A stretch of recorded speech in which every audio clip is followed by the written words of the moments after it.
29 septembre. Bismillah macha allah mbokki amateurs yi mbokki lambaakoon yi maa ngi leen di siyaar bu baax a baax a baax te di leen nuyu tey lundi 29 septembre 2025 il est 21h10 fii ci Dakar 28 degrés avec un ressenti de 33 degrés il fait extrêmement chaud waaye noonu la des fois mu tàng des fois mu sedd des fois mu sedd guy des fois mu tàng jër c'est comme ça c'est la période foo leen mënti nekk maa ngi leen di naan jàpp loxo n'est-ce pas ak ngeen seetaan à travers ce téléphone sa tablette sa iPad wala boog sa télé parce que télé dafa xew télé internet dafa xew di leen jox seen wàccuwaay bu baax a baax a baax di leen wax ne namoon naa leen comme li ñuy wax rek ñun saison bi day tëj mais ñun duñ tëj quoi ñun suñu saison du tëj di leen bëgg bu baax docteur Jules sama waa ji maa ngi ko fi seen maa ngi ko naan jàpp loxo ko gars yi xaaral sax ba ci kanam ma jaarale message waaye YouTube maa ngi leen di nuyu bu baax di leen jox seen wàccuwaay MN The Great comme d'habitude di la bëggee Chérif incha allah mercredi incha allah mercredi dis-moi tes heures après incha allah on va faire un live ensemble tey ma war a dalal ki nga xamante ne moom mooy Big Lenks et ñëpp xam ngeen ko mi Alain ñu waxtaanee li nga xamante ne mooy actualité lamb temps nag dama xaw a jël un format professionnel 1 heure de temps ñu yemale ko foofu Bédi Sakho ndam naa la ci loo nekk Aljoltan Mamou Diallo mais ñëpp maa ngi leen di béggee di nuyu kilifa diine kilifa aada kilifa politique yi personnel de santé personnel de sécurité ak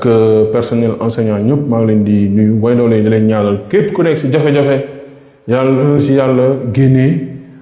képp koo nga xamante ne yaa ngi ci bànneex aussi bul fàttali ni am na ñu nekk si naqara àdduna moo bindoo noonu képp ku ñu xamee aussi ñu ngi leen di nuyu bu baax a baax a baax Tap Seen xam ngeen ko jox ñu leen di ko présenté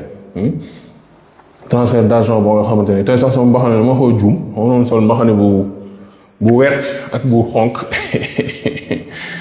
mais mi ngi noonu nga xamante ni suma waa ji xam ngeen ni soo nekkee États-Unis wala nga nekk Canada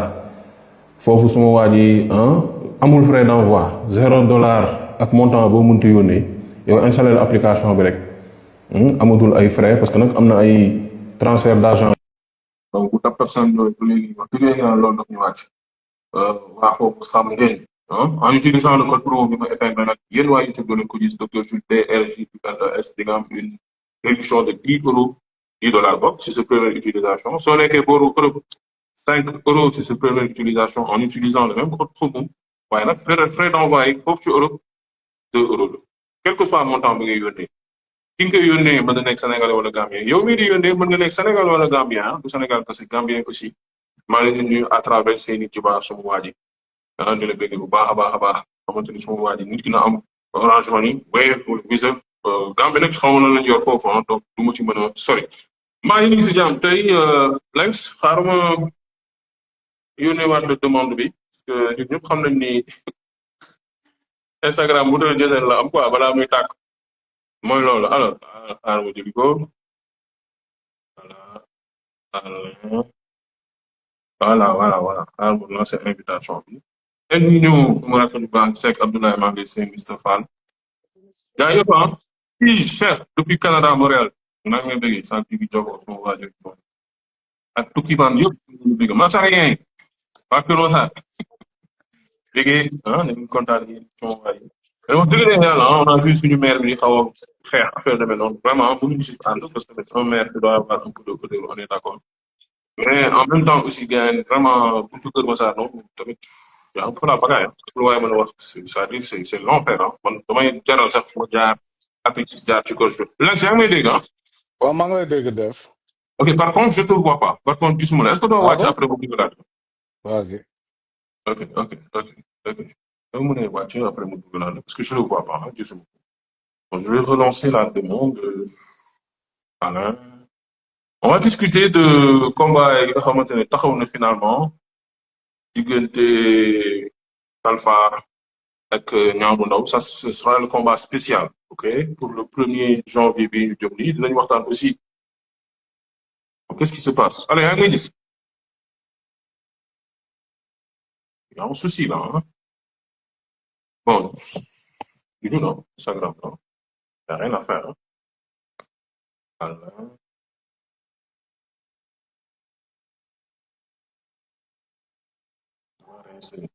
donc dinañ waxtaan ci loolu dinañ waxtaan aussi ci Ada Fass ah Ada Fass ok Dev yaa ngi may gis. tawe na yaa ngi may gis. là maa ngi gis là c'est bon ok c'est le bon par alors. contre il va falloir que ma régler sama caméra tuuti xaar ma back up a little bit ouais I'm gonna get it voilà there you go Lenz naka ak naka la ci loo nekk Dev ziar naa la. Bale pour dañu jàmm. jaar lu bees sant. Dakar ma. mais temps maa ngi gis ngay train yu baax ah liggéey kaay ah yooyu comme gars yi dañ may xas sama biir bi dafa rëy kañ ba koy liggéey rek pour mu deñ. mais non garder dina la lépp pêche jàmm. de la forme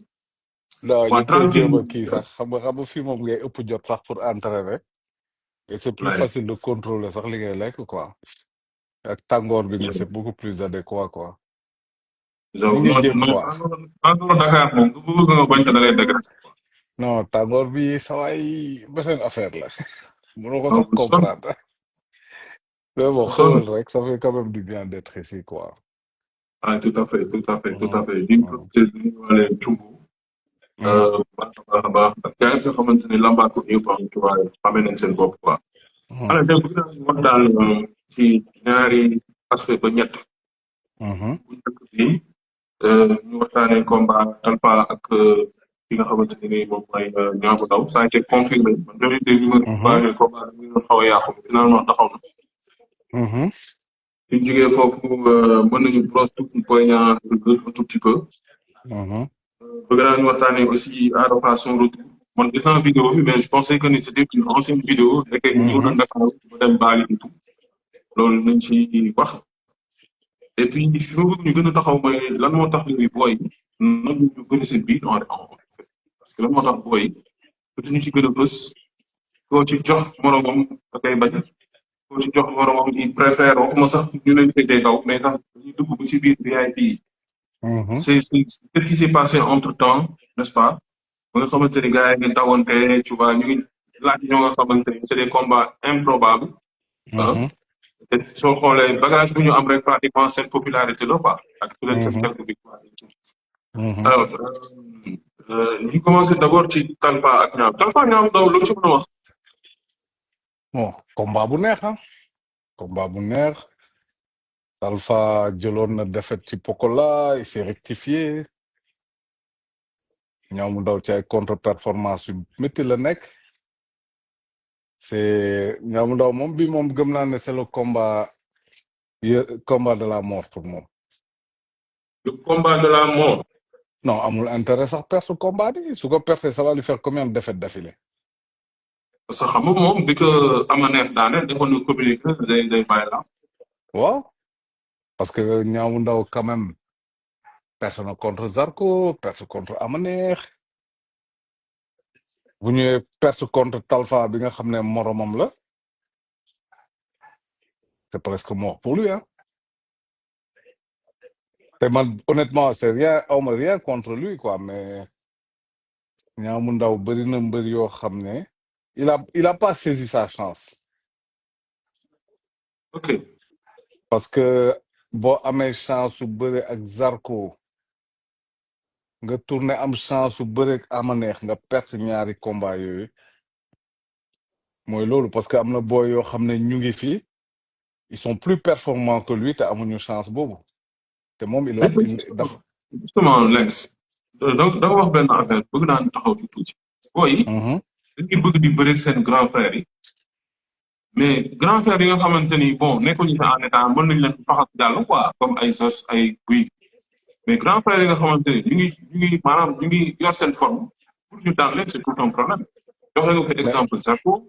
daan na fi Ada Fass mhm, daan fi Niang bu Ndaw ama neex pareil daan na fi ay bébé Diène ak moom mi Niang bu Ndaw mhm. c'est-à-dire est-ce que fekk ñu di laaj ñoo nga xamante ne ñooñu ñoo leen mën en réalité c'est que booy yi mënuñu bëre grand yooyu ñuy jëli grand yi ñoo leen gën a tarbiwu làmb man génération booy yëpp ci nekk fi nekk gisuma ci ku si mën a daan Amaneex ah wax ji moo bëri rek de mais gisaguma ko nii jaxaraak mu wóor ma ne kii bu bëri ama neex daan ama neex gisaguma ko c'est que làmb dafa waxul dëgg ci lu bëri booy dañu ñëw xool benn affaire ni foog ne dafa nooy fekk ñooñu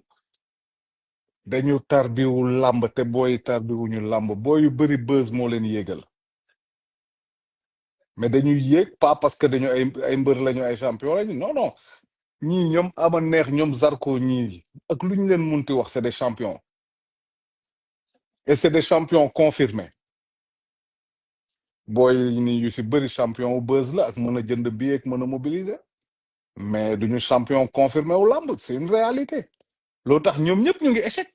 ñoom ñëpp ñu ngi échec te dañu gis mais ama neex ak Zarko rek mais y en a plein boo leen joxe booy ñu jeexal leen ok mais Béni Sarr dafa saafara sama laaj loolu laa la bëggoon laaj léegi est-ce que yéen promoteurs yi yéen a xaw a yàq business bi aussi c'est-à-dire di accepter ay combats yoo xamante ne warul nekk en réalité. def xoolal ñun ba ñu tëgg làmb dañ doon tëgg suñu bëgg-bëgg mais on n'a jamais fait ça les gens nous disaient da nga doon andi mbër ñu ne la nga ne da ngay tëgg mbër bi ñu ne la kii lu du la andil lu bëri mais ñun dañu toogoon suñuy conviction rek li ñu bëggoon la ñu tëgg tu vois ce que je veux dire léegi nag gars yi ils insistent ci affaire mobilisation moo tax boo yëpp ngi redoubler ku si dem examen redoubler te gis nga booy yi ñuy promouvoir ni la plupart am na seen benn morom bu leen mën ñoom ñëpp c'est vrai. tu vois ce que je veux dire booy yëpp Tout à ñuy fait. promouvoir fii dama lay jox benn exemple bu bett booy yëpp ñuy promouvoir koo ci jox Jacob Baldé mu daan ko mais Jacob Baldé barke dem lañ ko daan. waaw kan moo ko daan ndigal daan na ko ak kii non ak Poutine Thiatou. Poutine 23 xawma ñaata combat kooku déjà mooy preuve que làmb doxul Poutine mooy preuve que làmb doxul parce que ñi muy bëreel tey warul bëreel ak ñoom mais booy yëpp ñuy wax ñi Jacob moo leen mën ñoom ñëpp benn exemple laa joxe nii de nga yéegal escalier ñoom dàngu yi ñoo mën booy yëpp tamit booy dañ leen di tëbal escalier nii rek moo tax ñuy ku si dem examen panne booy nañu reyante seen biir foofu la affaire bi war a njëkk commencé benn promoteur dafa war a jël génération boobu yëpp mu defal leen classe 2 poules classe bu métti boobaa dinañu xam kan mooy ndaanaan ak kan mooy tokaas da ngay ku mbër bu fi nekk di noggatu ñoom Zosak ak ñoomin seen c'est vraiment mooy loolu booy nekk suñu mbër dañu caaxaan rek ku ci daan ne bàyyi naa bëre duñu demee nii nag duñu mënuñu gis nga booy yëpp ngay gis kenn mënu ci nekk roi des arènes waaye léegi si déet waaye loolu ëppul. waaw léegi nag def ñooñu fu ñu nekkee roi des arènes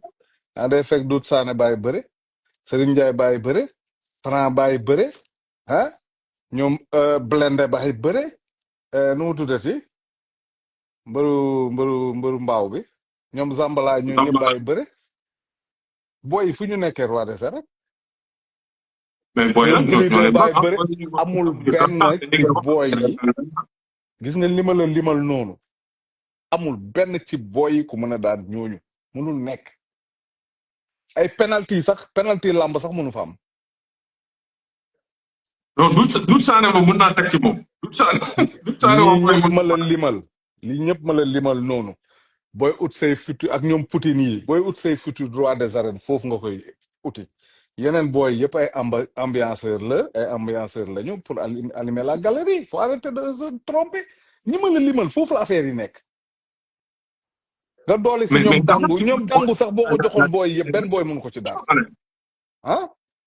mais booy yi ngay wax am na ci exception quoi am na si ñoo nga xamante ni quand même bon ñu ngi si coow mais en même temps wane nañ ne mën nañ bëri quoi.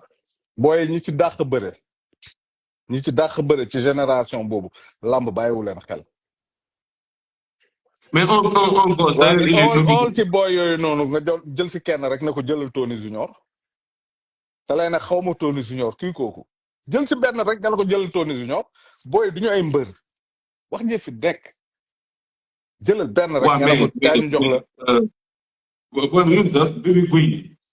ok loolu laa lay wax ñi ci ay dàq genre bëre guy. xoolal ñi ci dàq bëre lamb bàyyiwu leen joxu leen bopp ay ñoom bébé guy gi ñoom Jacob des trucs comme ça lamb joxu leen bopp te booy ut mbër foofu nga koy utee ñi si des ñëpp ay ambianceurs lañu ñoom Tony Junior tout ça mooy yooyu booy yooyu ay mbër lañu.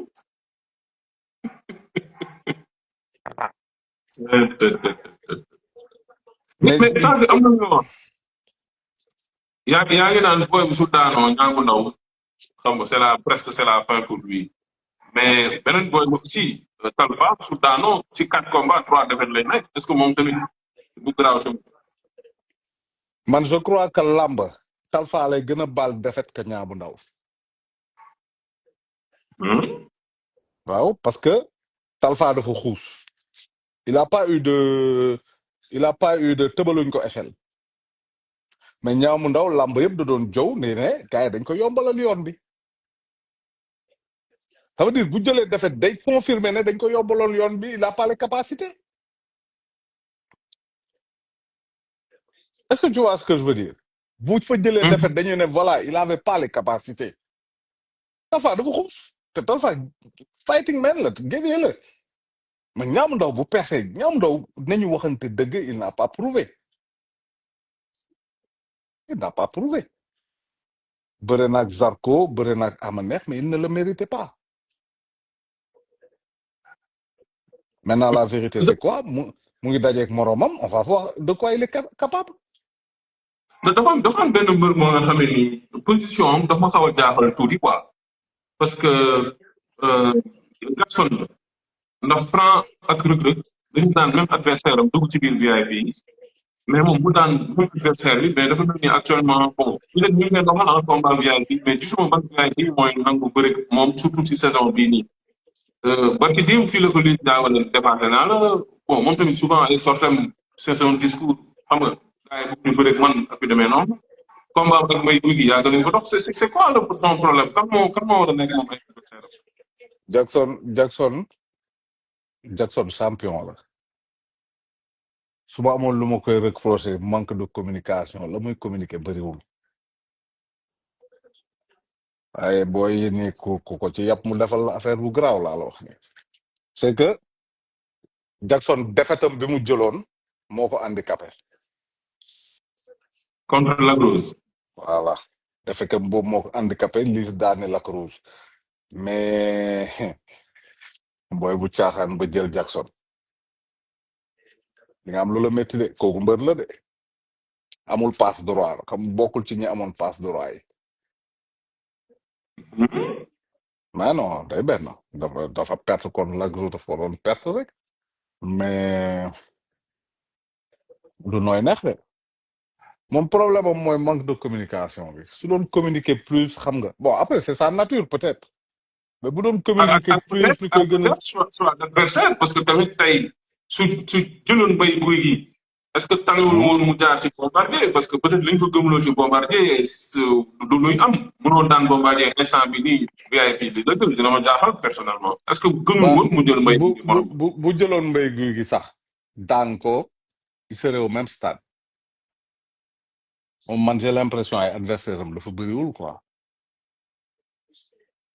daan na Bombardier mais son combat ak Mbaye Gouy Gui c'est un bon combat ba léegi de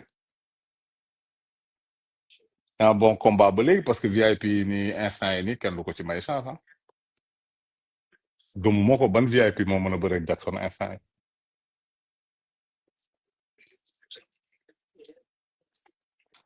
mën na bëre waat ak Mbaye Gouy Gui mën na bëre ak Moussa Ndoye yooyu yëpp mën na neex moom Moussa Ndoye combat mën na neex yooyu yëpp mën na neex comme Moussa Ndoye dem na géej waaye daan fa caat Daouda Fall mën na bëre ak Jackson mais Moussa Ndoye léegi dafa mel ni rey mu dee kan Moussa Ndoye non Moussa Ndoye moom il est moom du changé constamment hésitant moom daa mel ni parfois foog mu leer ko ne day daan pour jël combat bi d'ailleurs loolu tax bokkul ci nominé meilleur lutteur yi ren bi parce que ñu mu bëri moo leen mën foofu quoi il part largement favori en fait bëreetul combat day quoi waaw mais foog mu xam nga loolu yëpp c'est toujours le même phénomène foog mu jël adversaire bu métti encore après tamit booy di dem di bëre jéeg Moussa Ndoye ñooy lor seen bopp parce que booy tamit kenn mënu ko ci daan de wax jee fi nekk de kum si xët nga xam waaw Moussa Ndoye dafa am doole dafa mën xeex léegi nag peut-être que parfois lu tax muy jël yenn adversaire il devait peut-être être dans des moments de doute mais booy yi nii mënuñ ko daan de ah. on a vu bi nga ñu waxtaanee ci trio bii nii parce que man ci analyse bu may def damay am impression ni kenn si ñoom su génnee gàddu coow li rek yeneen ñaari aussi day mel ni dañuy gudd bokk ci coow li wala tamit nekkaale si coow li mooy le trio Big Mac damay tooñ diggante Ada Fass Liss Ndiago Pokola bizarrement ñoom ñett ñëpp dañoo génnandoo ci weekend bi te man jàpp ma ni hasard la quoi. non mën xam naa nga commencé mën naa commencé ci Ada Fass tu as vu Ada Fass jóge France maa ngi la koy wax sànq jàppoon naa ne vidéo dafa yàgg mais ñu gis ko mu dem Bali affaire de noonu ñu andi état aussi ah ñu ngi ko doon suivre à travers les réseaux sociaux. Liss def ñaari plateau ci weekend bii nii nit bi ak Albourakh Pokola aussi ñu ngi wér ñu gis ni vraiment il va beaucoup mieux mais déclaration bi ñu def sax à travers Pikine Dakar dafa mel ni sax léegi Ada Fass dafa maanaam dafa ni carrément que moom ci Eumeu Sène la pare ci combat Ada Fass ak Eumeu Sène fësal boppam lan non xam nga ñett ñooñu moom ay booy lañu dañu ànd ak seen jamono rek mais nag je me dis ñetti mbër yoo xam ne la ils sont pas comparables dañu wutee torop foofu boo xoolee non ñetti booy la yoo xam ne bokkuñu nu ñuy bëree seen ay supporters bokkuñu même genre supporters yi gis nga nag naa la xamal benn affaire de lu ñu munti wax Ada Fass c'est le king de ci booy yi mooy kingu booy aar ça naa la expliquer benn affaire Deva ñoom ñëpp dañuy mobiliser mais boo defee billet 10 000 francs supporter Ada Fass yi rek kay ñëw waaye déet waaye Lenx laajal promoteur yi bàyyil supporter Ada Fass yi bokk ñëw ak yeneen supporter yi mais Ada Fass musul bëri 10 000 prix bu gën a cher déggoo li ma la wax déggoo li ma la wax de supporter Ada Fass yi lu prix bi yéeg dañuy dem man dinaa la wax benn affaire jour bi ngeen di tëgg bu Diop 2 ci journée boo xam ne bii 10 000 francs la di ngeen gis ne supporter doonati benn man maa leen wax loolu. nañ taxaw lan la supporteru Ada Fass yi ëppale supporteru Boy Diop 2 pourtant man Boy Diop 2 bëri na ci duy staff tëj ko mu fees dell Ada Fass waaw mais loolu boo demaatee nga laaj promoteur yi di tëgg wala nga laajte rek les combats yooyu noonu yi Ada doon bëre ak yi Diop 2 bëre est-ce que c'était le même cachet c'était le même billet renseigné bokkul te dans le futur sax bu ñu continuer sax même pay-per-view Ada moo leen koy gën a jarle. voilà on est d'accord côté pay-per-view moom du seen morom on est d'accord ça veut dire rapport qualité prix Ada moo jiitu ñëpp man je mets les gens au défi tëgg leen combat Ada Fass ngeen def billet 10 000 francs ngeen tëgg ki mbër yooyu yëpp ngeen def kii 10 000 francs di ngeen gis ne supporter du doon benn. bon actuellement Ada fi mu dugg booy dugguñu fa Ada instant yi VIP lay bëre te booy mënuñu bëre VIP c'est normal bu raw leen ko def. non donc du loolu xam nga supporter yi am na mbër yoo xam ne bu fekkee ay billet 3000 la moom sa waay dinañu feesal genn wàllu stade bi yëpp wala stade bi yëpp laa la wax ne boo demee 6 000 8 000 10 000 kii bi day wàññeeku de kon loolu àll rek comme ci booy xam nag toujours da su ma ko rentré dedans ñoom Momar ñoo daal sama kaw mais bii moom c'est la réalité tu vois bokkul du même genre supporter yi de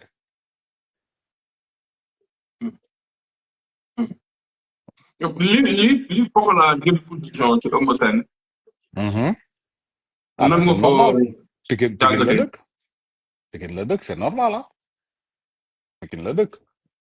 Mais nag moom il doit vraiment faire attention à sama carrière am quoi. Sama carrière am bu baax. Parce que je crois qu'il y a trop de laisser aller ci côté am quoi. ok Hmm. Mais c'est normal. Bu ñëwoon tey ne aada la faral. waa Pikine bàyyi ko de. waa ah non Pikine du bàyyi ko ko wax c'est total. sûr. ah même bu ko gëmoon sax du ko wax. bi aada génnee bi balak ki nga xamante ne mooy Liss Ndiago récemment mi ngi wax ni dañ ko booleeg aada ci cadre MMA. Ada Fass tontu ko ne moom soxlawu ko waaye daanaka li may bañ a tudd moo la soxla mooy empereur. c'est-à-dire moom dafa def fixation ci aada def fixation ci Siteu te Siteu du sax tudd Ada Fass. ah aada dafa gëm der bi Fass jàmm gën. moom loolu la gëm. te xam nga tamit dafa doon ñaari secteur yoo xam ne aada li muy drainer waa jàmm gën yi li ñuy drainer forcément boo fa tëggee combat rek safara lay doon. mais aada yàgg na wax ne dafa bëgg Siteu. loolu beesul. yàgg na ko wax. ah dafa bëgg jeexal jàmm gën de il se dit bu comme daan naa lii sa këlee des. parce que tey objectivement jàmm gën boo fa daanee liis desatul keneen ku dul Siteu ah. y a plus personne. ñoom Mama Lamine tout ça la nekk duñ ci làmb. effectivement ñoom ñaar suñu bëree woon tey nii est-ce que di nga tegoon sa xaalis ci aada ak li Siteu wane derrière ko. xanaa mu liggéey lu bëri de mais Siteu léegi am na doole de nekkatul yàlla sew bi de yàlla min dëgg la. mu liggéey dëggantaan. man toujours damay ne Siteu luñ ko wax il a du mérite il vient de très loin.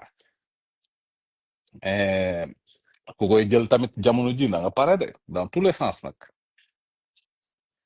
en tous les sens parce que bàyyeetul détail fooyetul boppam. moom Siteu gëm nga ni mën na duma Franc. kan. Siteu. non loolu waxu làmb la. ban góor yàlla mooy xool moromu góoram ne ko naa la dóor ba nga tëdd loolu amul. da nga ko gis làmb kuñ fi dóor ba mu tëdd. am na fi ba tey. xam nga est-ce que xam nga luy dóor ba mu tëdd dóor ba mu tëdd du kaw de. mais lan moo tax nit ñi mënuñu gëm ni. Siteu mën na duma xam nga man gëj naa gis combat. gëj naa gis combat dóor mu tëdd ëpp na 20 ans. dóor ba mu tëddal boppam. xam nga ban loon Lac de Guiers 1 commando. yaa rabale combat boobu. mais Modou Lo Eumeu Sène dóor mu tëdd la wala loolu kaw la. loolu kaw la. duma daan mooy koy dóor ba mu tëdd keñ mooy nga jàpp ko nemmali ko ba waaji xaade tëddal boppam. loolu góor ak góor nii pour ñu def la ko yombul de. man je vois même pas ça quoi. communication bu mu am ci Franc temps nii lan la en fait je crois que il communique énormément sur Franc c'est la deuxième fois muy yëkkati baatam di ko wax Franc waxoon na ko ci combat Eumeu Sène. parce que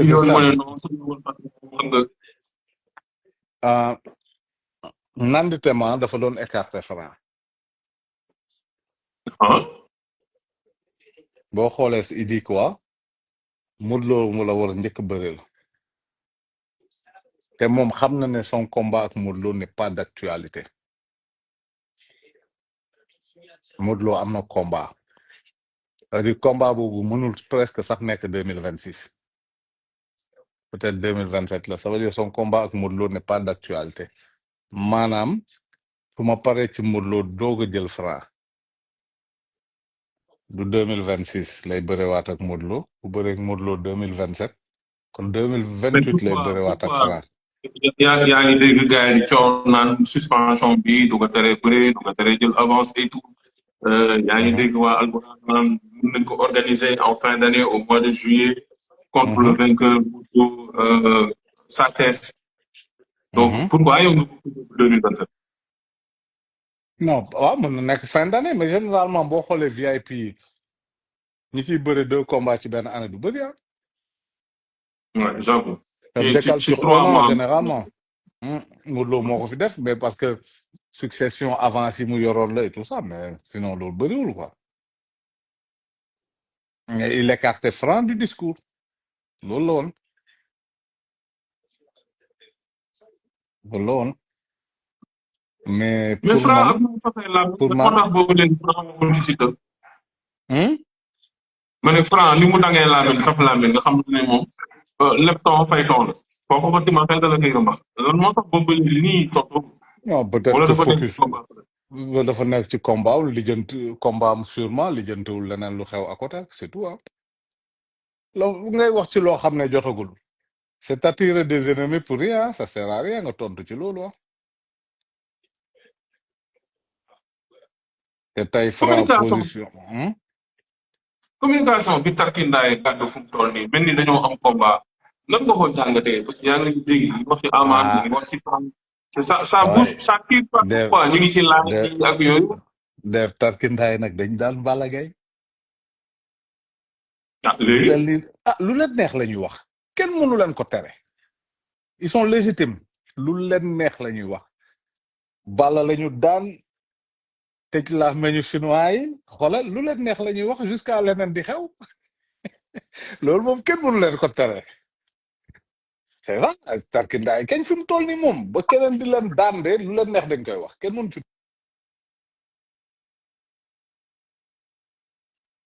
xale yaa jërëjëf ngi dama amoon appel c'est non instant yi nii on peut rien leur dire est-ce que année blanche nekkul di ko yor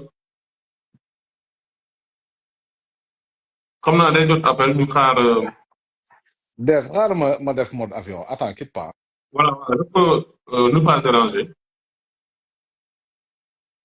allo c'est bon Steph ouais là c'est bon ouais. neen année blanche lan mu ne année blanche kii nee na ngoone di nee na Caatu Yoff daa doon bulldozer bu mu tëddal boppam c'est pas fou hein. waaw on peut dire ça aussi on peut dire ça mais saa yi do yooyu mënul am man gëmuma ne ci VIP yi loolu mënati na fi am Steph am good. gëmuma ne loolu mën na am ci VIP yi ndax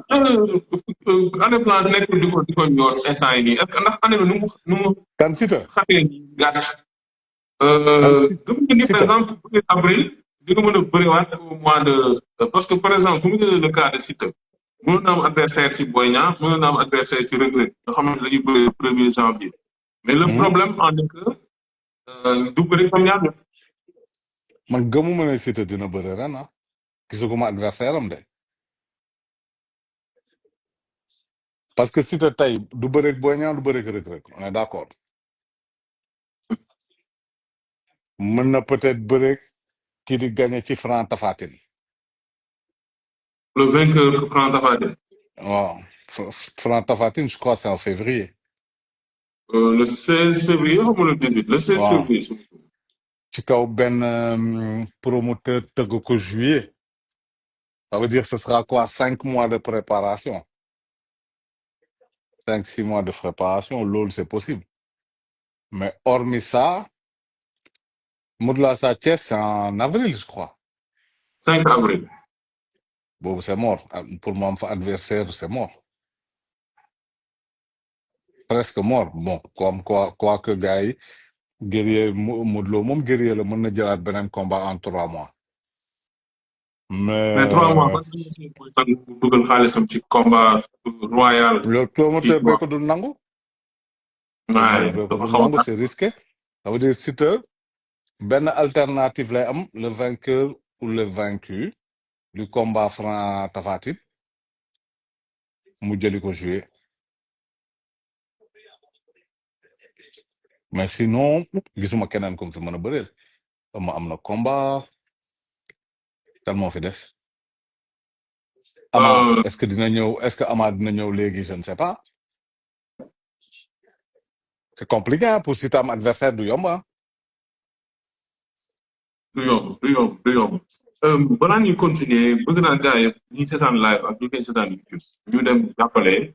docteur Jules ci nomination bi ñu ko nominé Mhm, faisant partie des meilleurs présent comment ça s'appelle chroniqueurs ok mhm, de la donc vote bi mën ngeen dem ci YouTube bi nga xamante ne moom mooy ci section communauté ñun nag vraiment sooy ànd ak nit lu yàgg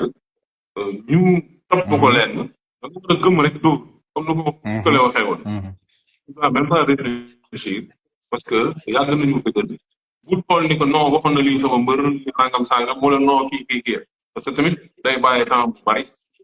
ñu mhm, gënal gars yi des fois ñu kontaan ci moom des fois ñenn ñi ñu kontaan ci moom mais lamb ak loolu ñoo ànd donc maa ngi ñaan gars yëpp mhm, rawatina ñi nga xamante ne ñu ngi seetaan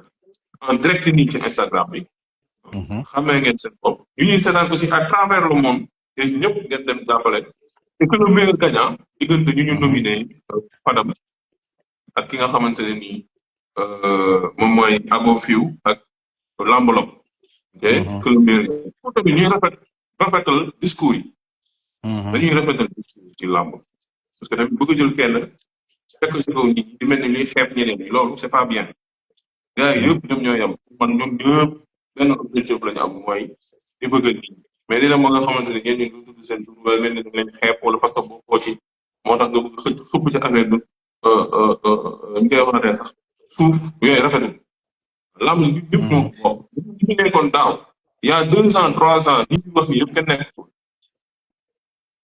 yow mais mhm, avant te ñu ngi nekk nii dans 4 ans 5 ans il va y avoir une autre génération boo nga xam ne dañuy nekk kon ni ñu rafetal kàddu yi mhm, loolu c'est extrêmement important à mon mhm, avis que le meilleur gagne mais ñu votal nag ki nga xamante ne moom la ñu faral parce que nag gën a jege gën a yaay nan nga gisee voilà nan nga gisee actuellement les nominés coow li bari na ah man keroog bi ma nekkee Lutte TV j'ai vu qu'il y avait un petit souci après la s'est rendu compte muy Petit Lo à la place de Petit Lo Anaconda moo waroon nekk foofu parce que Anaconda dafa bëre ak ñaari mbir yoo nga xamante ne ay mbiru ponkal lañ ne ni Marley ak Mamba Ba le top 5 ba vraiment li gis wala jàpp na ne lépp nickel Nan ci catégorie révélation yi bon que ce soit ci 5 groupes yi je pense qu'il y a 5 catégories lutte simple chroniqueur lutte avec frappe espoir bon 5e jàpp je pense qu'il y a 4. man de daf si am na si ñaar yoo xam ne y a pas match ah pour man y a pas match tey boo jëlee simple bi nga jox ko keneen ku dul Tony Junior coow li day bëri révélation ku ko fi jox keneen ku dul Bébé Guy gi coow li day bëri ah léegi ça moo tax ko tuuti parce que les votes internet là la tendance ci lutte simple c'est ordinateur vote internet et ordinateur j'ai pas trouvé qu'il a fait une saison extraordinaire comme daaw non quoi non non meilleur lutteur simple pour man Tony la ngañ seen nag entre ñaar ñooñu te j'ai l'impression que Tony sax était plus constant gisuma xaw ma nag ñaar drapeau lañ jël ku nekk mais Tony plus constant révélation y en a pas 54 ay Petit Lo ak tout ça c'est pas là-bas Bébé Guy gi mooy révélation bi xaw ma meilleur espoir xaw ma révélation moom la tu peux pas faire saison bi ñu ne prip nga daan Mamor dugg claf daan ñëpp génnaat ñu lay ñuy am débat ak ñeneen ñi ouais non c'est pas possible tu calcules nombre de combats nombre de victoires et tout ça y a pas de débat il a fait quoi 5 combats ci benn saison ah loolu ko débat amul foofu débat amul foofu mais attention parce que gis nga vote internet tasa bu ci nekk sew bi mooy Abou Diak merci beaucoup pour ton commentaire sama classe gi nii maîtriser wuñu lutte simple trop donc lutte simple en général tout lañ ciy xam donc ñoom ils vont pas voter parce que ils connaissent les performances des lutteurs mais ils vont voter parce que tout ne ordinateur moo ci gën a siiw man je connais pas le système de vote mais xam nga système de vote xaw ma ñoom nuñ ko organiser nag ah mais système de vote par exemple quand tu regardes le Ballon d'Or par exemple wala yeneen par exemple da ngay jël NBA MVP et tout ça public bi dina voter mooy moom 50% des votes beneen 50% bi experts yi la journalistes yi et tout ça tu vois loolu mooy équilibrer affaire bi parce que boo ko tegee ci vote internet rek fans yi ki gën a bëri fans dina gagner fekk il a rien foutu de la saison tu vois ce que je veux dire Big time, it's true. de ce fait ça doit être bien organisé pour que affaire bi tegu ci yoon quoi mais il y a des trucs am na catégorie yoo xam ne franchement su affaire yi tegoo ci yoon ñoo koy gagner quoi Ok, léegi yow sa catégorie bu nekk kan mooy sa kan ngay votel Pa Ousmane ñaa maa ngi bu baax di nuyu Doudou Guy Badiane maa ngi leen di bégg di béggeen Mbaye Fall Diop yéen ñëpp maa ngi leen di seen jaaw ba j'ai plus trop les catégories mais yi ma gisoon lan la woon meilleur lutteur pour man Franc la ok révélation xawma espoir je sais plus si c'était le même truc bébé ouais guy gi la espoir il y avait Petit Lo Bulldozer Petit Lo Bulldozer Ñangbaalo Ñang Baalo ak bébé Bébé guy Guy gi foofu y a pas match bébé guy gi la largement sax parce ok que après tu pars simple Tony Junior ok après ban chroniqueur docteur Jules ñeneen ñi ma baal mais moi c'est sama gayen phase supporter bi lay def xam nga après bu des bat bon après il va y avoir d'autres prix pour rappel les amoon gars na ça va pour journaliste yi tamit je crois reporter je sais pas amoon na benn j'avais vu Modou Anta Lamine Lutte TV Modou Mbaye tout ça là j'avais vu ça ci reporter quoi waaw mais boobu man moom c'est Lamine plus Lamine parce que parfois aussi il faut prendre en compte l'éthique et tout ça su ma xoolee gars c'est quelqu'un qui a beaucoup d'éthique lépp lu bëreem tegu ci yoon quoi tu vois rien que pour ça il mérite ñu féliciter ko tu vois tout à fait bon c'est ça manqué na pël nag mënoon nañ ko ci dugal ah ndax elle est très bien aussi ah oh ben reporter bu baax la man j'aime bien quand lui interview et tout ça elle fait bien son taf mënoon nañ ko ci boole tamit ah ouais il y a la nouvelle déjà on est dans le monde de la lutte c'est un monde qui est très masculin bu amee jigéen yu si nekk tamit faut les mettre un peu en avant devant quoi elle fait du bon boulot hein. Je connais pas tellement son nom mais dans bu ñu def interview yi Fatou la je crois quelque chose comme ça ouais c'est un truc comme ça jàppuma tur bi non ça yéen gelu reporter yi moom ñoom Fatma Dia tout ça franchement à féliciter dans un monde de fou comme la lutte là ñu nekk ci biir di ko gérer c'est pas facile tu vois alors lañ si ñu terminer ci les deux combats yu war a am le combat royal mais avant le combat royal il y a le combat du 1er janvier inchallah 2026 yàlla ñu fekkee si am kenn bañ a tardé après multiples péripéties xam nga yéeg waaj lu si biir jeex combat bi mujj na taxaw est-ce que Boy Niang ne part pas en avance sur ce combat avec le bon kii bi naan Kiné Baba mais Kiné Baba elle n'est pas elle est beaucoup plus genre participante ci émission c'est un peu différent est-ce que Boy Niang actuellement nga xam dafa concentré wu 100% ci làmb du am benn ak expérience bu mu am par rapport au combat VIP dont il en a perdu quand même 3 et gagné benn contre Balla Gaye est-ce que du am benn avantage de trop ou de plus de trop peut-être que Reug Reug bi war a combattre le 16 novembre temps yi poids bi wàññi na ko quand même qu'est-ce que tu penses de ce combat bah man Reug Reug dafa am affaire bu ma koy tiital parce que quand tu regardes généralement bu amee combat MMA il perd beaucoup de poids ouais léegi et c'est un très bon combattant MMA léegi à un moment donné la question est de savoir ndax du warul concentrer ci carrière MMA en plus que lamb bi quoi s'il gagne mieux sa vie là-bas parce que tamit à un moment donné perte de poids prise de poids perte de poids prise de poids mën na dem ba benn instant mu andil ko problème dans sa santé personnelle, tu vois. Carrément. Après yow xam nga parfois dañu ne tu peux pas courir derrière deux lièvres en même temps. Pour man il se met en difficulté. Reug Reug je me dis bu fekkoon tey mu ngi focus kese ci làmb ji peut-être que le combat allait être plus facile pour lui peut-être. Quand tu admets que le combat bi nar na métti quand même ci moom Non d'un point si de vue préparation. dina metti ci moom kay parce que déjà ki muy bëreel du nooy bañe technicien la tacticien la mën na bëree te boobu léegi mu ngi entraîné di préparer combat am tama Boy Niang mu ngi préparer combat lambam depuis lu yàgg Reug Reug mu ngi préparer d'abord combat MMA am Reug Reug day préparer ñaari combat ak deux sports différents. kii benn non combat ak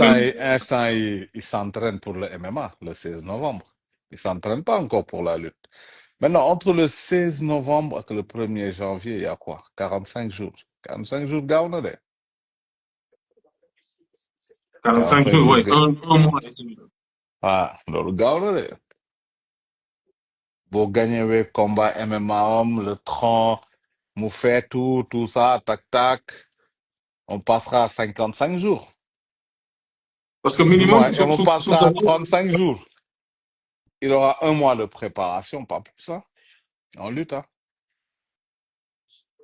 mais pas de ban problème exploit Reug Reug mën a def parce que bon man ça m'étonne pas Tapha Kane ñu ngi nuyu ba ñu gars yi ci nekk yëpp en fait personnellement ça m'étonne pas c'est-à-dire même en cas de victoire comme de défaite dina toog Dubaï au moins une semaine wala fu mu munti nekk xam nga Singapour pour def la promotion de One Championship yor ceinture bi fii tu vois ce que je veux dire conférence de presse et tout comment en un mois tu peux préparer un lutteur comme loolu moo ma ci jaaxal loolu moo ci jaaxal dëggantaan ba peut-être que professionnels yi ko wër ñooñu gën a xam li ñuy def et sûrement même mais loolu pour man c'est risqué pour lui hein risqué pour lui en un mois nga préparer si Boy Niang c'est pas n'importe qui ngay préparer quoi c'est Boy Niang quoi peut-être xam na li muy def hein peut-être xam li Reug Reug il est très bon dans tout est-ce que benn instant du perte repère u làmb ndax kenn daaxu ko fi bëre et tout ça mais est-ce que du perte de repère yi c'est ça la question que je me pose un mois dafa gàtt de parce que moom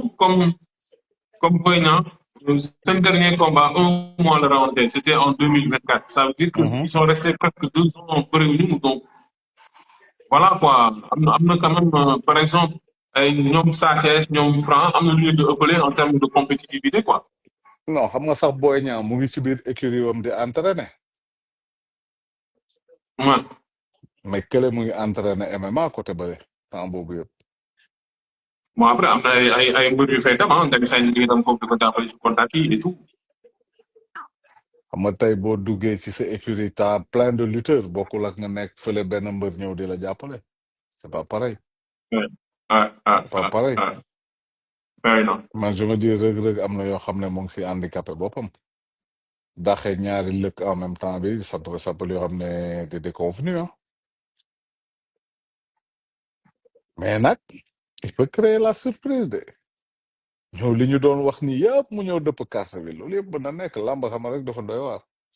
mais il a un sacré client man je l'aurais plus pris au sérieux quoi. tu penses que il ne prend pas au sérieux wala il ne prend pas assez au sérieux. xam nga Reug Reug moom quand tu l'entends même communiquer moom pour moom mu mën ci làmb ci. loolu c'est bien non mais loolu c'est bien mentalité vainqueur l'âme loolu c'est bien. c'est bien mais loolu faudra après le mettre en œuvre li ngay wax.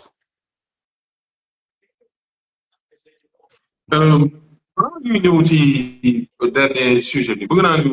taxaw tamit ci boy yi nga xam ne nii je te donne l'exemple de Thiatou Yoff qui des combats MMA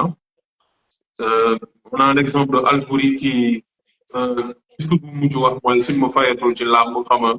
soo atul damay dem ci MMA est-ce que MMA à un moment donné du aspirer mbëri ba nga xamante ne nii parce que tamit lamb lu muy laaj dafa bëri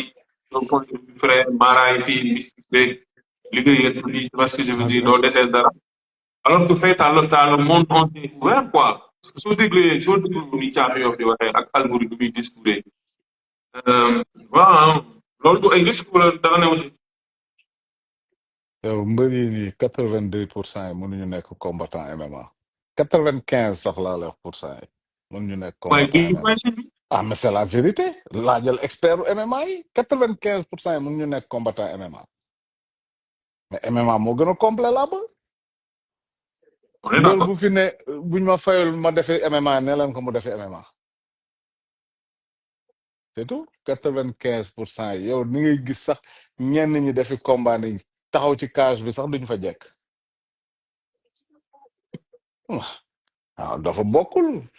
wax ji moo bëri rek parfois waa monde làmb waa MMA day yàq làmb ji c'est faux du dëgg seen mbër yi ñi ci ëpp mënuñu nekk combattant MMA da ngay waaw jàng mais dafa bëri loo nekkul taalibe mënoo doon sëriñam il faut que ñu jàng waaw par national exactement mais ñenn ñi seen masse corporelle yi rek saa yi mënuñu nekk combattant MMA waaye ah MMA amul xaddi xam nga làmb tamit dafa neex benn jëlal rek match bi tas waaye ñu ci ëpp fii mun boo jëlee expertu MMA nga teg ko dina la 95% ils peuvent pas être des combattants MMA koo ci dégg pour mu ne info la Tapha Kandji mi ngi wax naan Boy Niang mi ngi Dubaï Reug Reug mi ngi Dubaï kon tawakaan yi day ñun lay ruube rek xaw ma jaxase xel la bët te danga mës a gis tawakaan yi taxaw fi joxe information du ko def essai fausse piste la maye en tout cas li mu gën a leer mooy ban mois lañ nekk ñu ngi mois de octobre man ñu ngi octobre parce que suba le 31 ok wala le 30 octobre novembre décembre janvier ñu rek il reste quoi 3 4 mois balaa combat bu taxaw donc lu ne mën naa ne dese nañu 8 minutes balaa live bi di jeex bëgg naa ñu terminer ci Sa Thiès ak Modou Lo mi war a daje le 5 avril mais balaa le 5 avril nañ daje Montréal Québec je pense que c'est le 18 octobre ouais 18 octobre centre Charbonneau am na ay échange de civilité ah Sa Thiès nee na ko dinaa la wax lu bët musul wax bon Modou Lo comme d'habitude c'est pas un mbir moo nga xam ne day tàgg sa kaw nii ci ay wax c'est combat boobu moom parce que d'après ni Sa Thiès waxee on a un avant-goût comme genre ni Ama Baldé defoon Modou Lo wala Modou Lo mbir moo nga xamante ne da nga ñëw di wax ci kawam quoi di ko daal ay match moom ah Jess loolu yëpp kenn laaju ko ko pardon kenn laaju ko ko Sa Thiès benn affaire la war a am ci làmb ji liggéey ba xoolal ñëpp ba dog loolu lañ ko laaj ci combat bi loolooy tax mu gagné combat bi Modou Lo du ay wax nga koy daanee du ay toj xol nga koy daanee parce qu'il arrive à gérer ses émotions Sa Thiès benn wax lu ko nit ñi wax liggéeyal point du leneen du ay face à face ak daane Modou Lo doo ko daan ci ay face à face waaye Modou Lo face à face ak façon mbër bu nekk ci àdduna bi ah liggéey Sa Thiès benn wax lañ ko wax muy wax liggéey bu match nulé sax moom moo perte kon da nga jàpp ni face à face toog foofu naan sama grand gars yooyu il faut tamit ñu xaw a non man nga ñëw nga kiiwante xam nga tàggatagata après c'est tout mais saa yi waaye booy bi benn wax rek la ko nit ñi doo wax entraîné nga liggéey amul leneen lu ko nit ñi mën a wax dajewul ak n'importe qui ñun ñii ñëpp dañu yàgg plaider pour moom combat royal Sa Thiès parce que man je disais toujours mérité na am combat royal carrière am yàgg na sonn na ci et le fait mu nekk rakku Balla Gaye handicap la ci moom mérité na ko ñi ko daan ñëpp ay champion yo rek ko daan léegi nag yegg na si mbër yëpp di rêve yegg bëre combat royal te mbër yi ko wax mu ne la dama bëgg nekk roi des arènes moom yegg na nag na liggéey pour kii pour am ko et là il a largement le temps Comment tu imagines le face à face ñoom ñaar suñu tasee Montréal? Bien sûr, il y a d'autres événements à manière Barry Sakho, Tongo Tine ak Liu Diane, Badou Zaki ak Hey Boucher, hey Boucher, Boucher lu ko dugal ci lii lu bëgg xaalis lu ko dugal ci lii ah Badou Zaki naa wala moo ko doon ko wala xamul xamuloon kuy batu Zaki bi mu koy jël te c'est que Boucher vraiment Boucher day tayle boppam quoi dina fi jël genre affaire yi ba jour perte si ay bëñ Boucher da bàyyi da ko ne quoi gars yi comédie wuñu quoi mais naka nga imaginer face à face boobu noonu diggante Modou Lô ak Sa Thiès première fois de mu nekk combat jànk aussi. xam nga bu ñu yeggee foofu bu sàccee duggee garde Modou Lô sax Modou Lô day garde 100 francs am fay nekk di ko rey rek Modou Lô tu peux pas le déstabiliser tu peux pas le déstabiliser Indéstabilisable. non bala mi ko doon daan sax mënu ko déstabiliser xam nga genre maker la day kii mënoo ko déstabiliser c'est impossible Dernière question, ma fàttali loolu sax ci 30 secondes ñàkk ñëw Balla Gaye ci dernière phase à phase bi bon il y a des bruits de couloir partout ah ku ne ngi wax il aurait pu faire l'effort effort. ouais, il aurait pu faire l'effort de venir man loolu laa gëm quoi moom ba mu nekkee moom defal nañ ko quoi ak lu munti xew nag il aurait pu faire l'effort après nag xawma lu ko téye tu vois mais pour moi il aurait dû faire l'effort de venir quoi parce que foog naa ne bi gën a métti Yékini defal na ko quoi te boobu gënoon métti ci kële te def na ko il aurait pu faire l'effort il aurait pu faire l'effort j'avoue pour la beauté du sport quoi te xam nga combat boobu voilà pour la beauté du sport rek il aurait dû faire l'effort après nag xawma lu ko téye te yàlla na doon jàmm tu vois mais bu fekkee dara téyewu ko woon moom il aurait dû faire l'effort je pense pas que ne grand chose téye en tout cas mu ngi noonu daal léegi parce que Coly Cité mérité woon nañu solo ko roi bi empereur bi quoi mais ma xam ne empereur bi dafa rafet si nice na moo bi ko Max Mbargane solee la gënoon a rafet waaw bu njëkk bi dañ ko doon mooy trop seen petit gars la mais moom ça a été bien fait quoi. la bi ça a été bien fait franchement nice na ko Cité quoi ak ni mu téye affaire bi comme Chaka Zulu mais beneen yoon dañ si def genre cap comme ça affaire yi gën a nice mais c'était vraiment y a rien à dire impeccable. non y a rien à dire nice na quoi 58 minutes de live donc di remercier Alain bu baax a baax Lenx nag nga tàggatoo. waaw di bëggee gaa yëpp di leen ziar bu baax a baax di leen ne nag votel leen docteur Jules moom moo nekk ci Instagram beeg ñun ay jë tout à fait jërëjëf Alain jërëjëf à vous aussi di leen remercier bu baax a baax moom Alain suñu nit la wax dëgg yàlla tey ñu bëgg yàgg xam nga te wax dëgg yàlla saa yu ko wóoree def ko bàyyi su amee jot bu décidé tamit loolu nit moo koy def quoi xam nga il a non suñu grand bu nice la xam nga mën ngeen ko gis ne nag xam nga yorul si moo ñu mag fuuf tu vois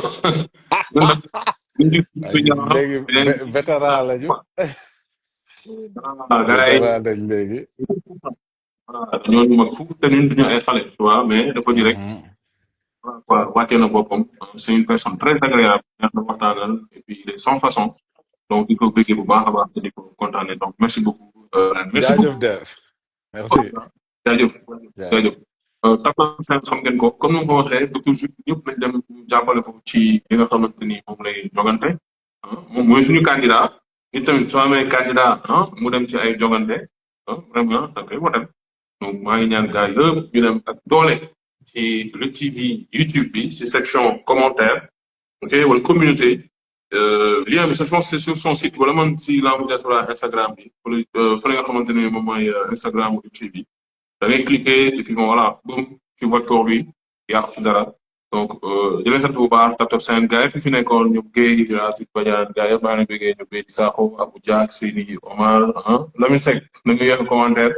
Seck Abdoulaye Chol Chegan sama jigéen ñi ñoom Dieyna de Fat bi gis naa ne fii Tim Fa yéen ñëpp Adita def live bu Lamb Diaspora à demain bye